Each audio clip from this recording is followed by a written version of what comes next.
Imagine growing up as a black person in apartheid South Africa, knowing that your tin shack home could be crushed by a bulldozer anytime at the whim of the white government, knowing your door could be smashed down by police any night, and your spouse or parents or siblings could be pulled out of their beds and dragged into the dark street, never to be seen again.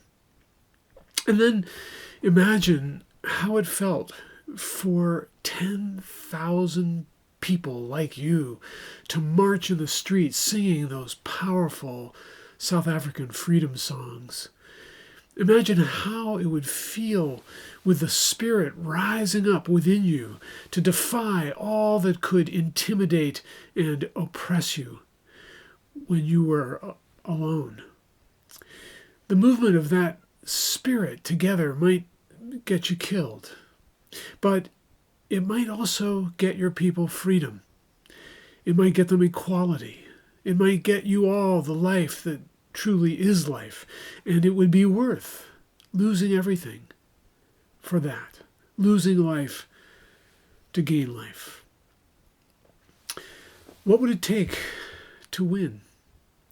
Nelson Mandela came to understand through the lens of his long suffering that it would take far more than a few reforms. It would take a cultural change of consciousness across all races and sectors of society, as well as a change of systems and laws. The Reverend Dr. Martin Luther King Jr. said toward the end of his short life, "The Black Revolution is much more than a struggle for the rights of Negroes. It is forcing America to face all its interrelated flaws: racism, poverty, militarism, and materialism. It is exposing the evils that are rooted deeply in the whole structure of our society. It reveals systemic rather than superficial flaws and suggests that radical reconstruction of society itself is the real issue to be faced." Like King, Jesus looked around and saw the suffering of his people, and he felt compassion. He saw that they were harassed and helpless, like sheep without a shepherd, vulnerable to ravenous wolves. His message to them was that the realm of God was very close, the realm that would free them and give them mercy and justice and abundant life. And they could be part of that realm right now, and they could help establish it on earth. But it would take a radical reconstruction, not only of society, but of humanity's way of thinking and seeing the world. The way Jesus showed was both a spiritual path leading to oneness with all creation, and a movement for social change leading to justice and well-being for all. Moses and the Hebrew prophets had begun it, and Jesus added much to it, just as the Reverend Dr. King did in his day. In today's sermon, we will look closely at Jesus' instructions for the inner path that is needed to do the outer work. And I hope you will listen to that or read it. But for now, we need to ask ourselves some all-important life or death questions, because our society, our world, and our lives are at stake.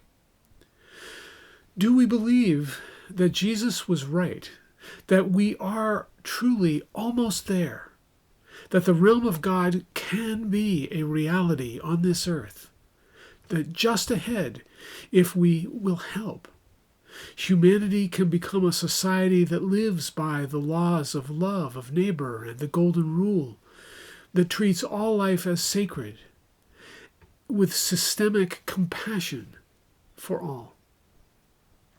Do we believe that? And if we do, if we believe that's possible, are we willing to be part of that movement to establish the realm of God on earth?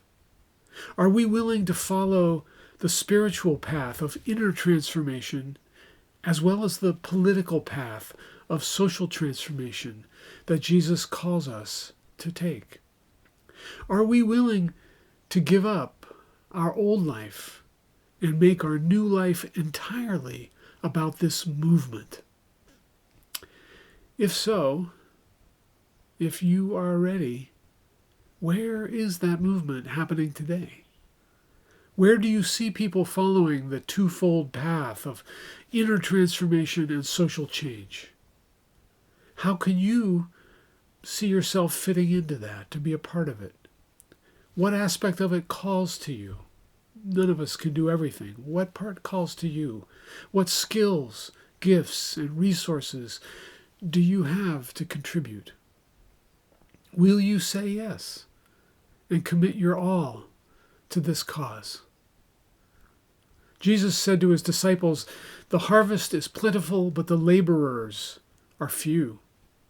Therefore, ask the overseer of the harvest to send out more laborers into the field." You have the next stage of your labor within you. It's like a robin's egg waiting to crack open and let the fledgling emerge. Listen to Mel Gertz's haiku for this week.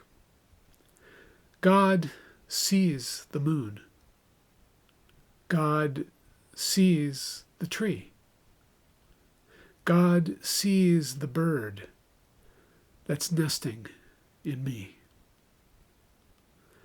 Let us worship together, continuing on with this service.